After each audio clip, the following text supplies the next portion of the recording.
quel regard vous portez un petit peu sur le tennis français masculin? Est-ce que vous êtes optimiste?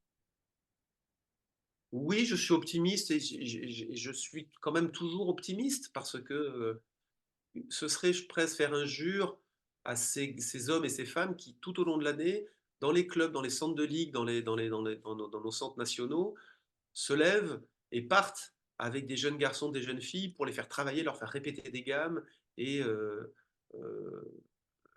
et faire d'eux leurs propres champions. Parce que tout le monde n'est pas Rafael Nadal ou Serena Williams. Et si un joueur ou une joueuse peut être 50e mondial, de l'amener à son potentiel maximal, c'est 50e mondial, le contrat est rempli, c'est très bien. Après d'avoir la prétention qu'avec une politique sportive, on va faire gagner des joueurs ou des joueuses Roland Garros et Wimbledon, c'est de la malhonnêteté une nouvelle fois. Parce qu'il n'est pas un programme qui fait gagner un champion. Euh, si on peut parler de joueuses comme Serena Williams, comme Roger Federer ou Rafael Nadal, ils sont nés champions. Alors ils ont été assez intelligents pour s'entourer de gens qui les ont accompagnés tout au long de ce parcours. Mais c'est pas parce que le tennis espagnol a monté une académie dans le sud de l'Espagne et que les joueurs ont fait des footings ou, ou ont fait du panier ou ont fait des coups droits, des revers liftés qu'ils ont gagné Roland Garros. Ce serait une nouvelle fois faire insulte à, à, à, à ce joueur extraordinaire qu'est Rafael Nadal. Rafael Nadal, c'est Pelé, c'est Picasso, c'est Mozart. C'est ce genre d'individu dans son ADN qui est hors norme, qui n'est pas comme les autres. Et ça, ça ne se fabrique pas.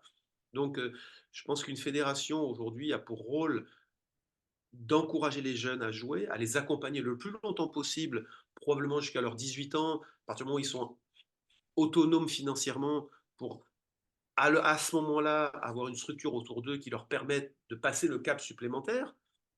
Mais ce n'est pas une fédération qui va faire un champion, malheureusement.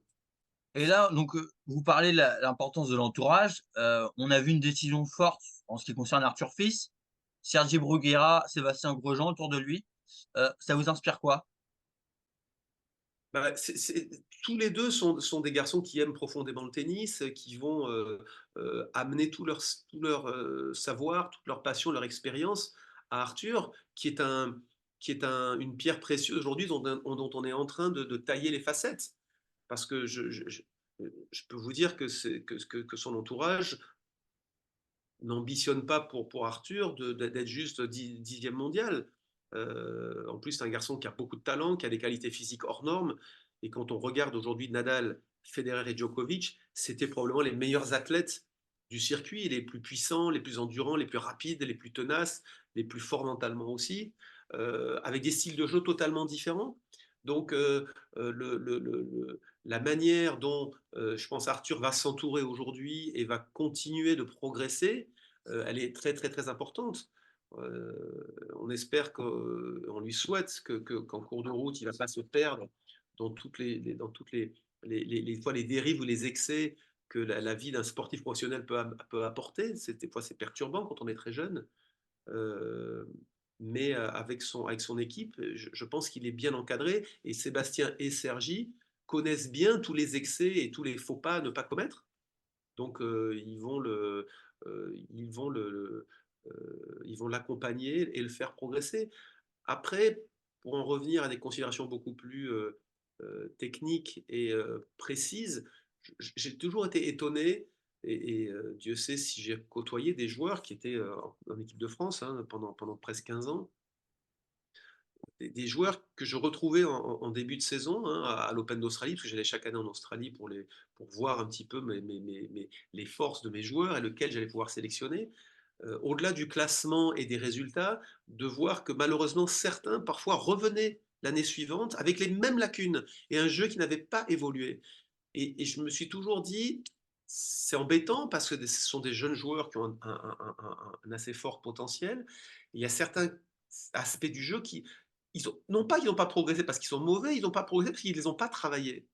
Et je crois que ce qui est important chez nos jeunes joueurs aujourd'hui, que ce soit Arthur Fils, que ce soit Van Hache, que ce soit ils sont plusieurs aujourd'hui avec vraiment du talent, c'est que leurs entraîneurs respectifs ne jouent pas la carte du court terme, à savoir il faut qu'on joue bien l'Open d'Australie.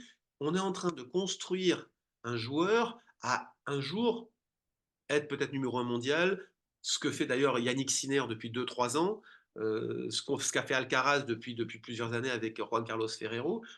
Et c'est dans ce qu'il propose sur le terrain, sans voir le score, sans voir les résultats, qu'on se dit oula, oula là, ça commence à, ça ressemble à quelque chose. Là, on parle de très très très haut niveau, là, au niveau physique, au niveau de l'attitude, au niveau des zones de frappe, au niveau de la déduction technique, au niveau de, dans tous les paramètres sont assez complets. Là, on touche dans l'excellent un peu partout. Alors, parfois, ils se trompent, ils ont du mal, ils mettent la mauvaise carte au mauvais moment ou la bonne carte au mauvais moment. Et ça, c'est l'expérience du joueur avec son entourage qui va faire que petit à petit, on fait des ajustements. Mais la base, elle est déjà extraordinaire. Donc voilà, Arthur est un joueur remarquable déjà, mais avec une belle marge de progression. Et je souhaite et j'espère qu'aujourd'hui Seb et Sergi vont vraiment l'aider à combler encore ces petites lacunes pour, pourquoi pas, battre les Yannick Sinner et Novak Djokovic. Et Arthur Fils gagnant un grand chelem, c'est tout simplement quelque chose qui doit être visé. Ça doit être, la carotte du quotidien presque. Bah, pour lui, enfin, je sais pas, j'ose imaginer que c'est quelque chose qu'il a dans un coin de sa tête. Ce serait maladroit de l'exprimer parce que tous les joueurs qui l'ont fait par le passé Trop de euh, pression? ont un peu mangé la feuille derrière. Donc, être ambitieux, c'est très bien. Pourquoi exposer publiquement son ambition? Dire, voilà, je vais être le meilleur joueur possible. Oui, j'aimerais gagner les grands tournois, certes, mais voilà, fais ton travail dans l'ombre, bosse, améliore-toi, approche-toi des tout meilleurs, des références, et un jour, à ce moment-là, tu pourras gagner un tournoi du Grand Chelem. Mais c'est s'apporter une pression supplémentaire, et je crois qu'à cet âge-là, on n'a pas besoin de se mettre une pression sur les épaules. Euh, pour moi, Rafael Nadal est le parfait exemple du joueur humble, respectueux, qui a travaillé plus que d'autres dans l'ombre avec son oncle à Majorque et est devenu le champion qu'on connaît aujourd'hui. Et encore, là, il revient après une longue blessure et un an d'absence.